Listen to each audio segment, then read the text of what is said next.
An asthma attack is a personal attack on the customer. So this happened a few years back when I was working at your favorite, now defunct toy store.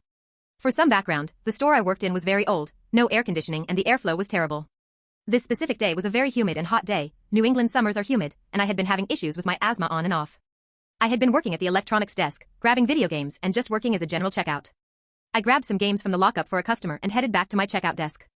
2 people were already waiting in line. I did my usual spiel, apologizing for the wait, etc. Customer is visibly agitated already, so I can tell this will be fun. She's pulling a bunch of stuff out of her cart, saying she no longer wants it. That's cool, at least she didn't shove it on a shelf somewhere. As I'm turning around to place her item she doesn't want on the counter, I can feel an asthma attack coming. I do that thing when you feel like you can't breathe, so you try to inhale really hard.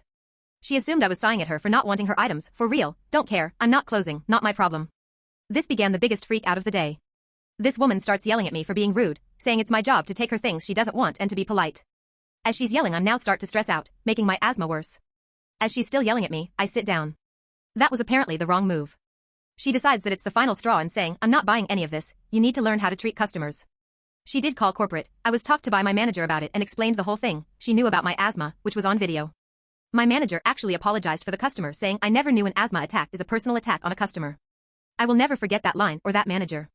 She was amazing.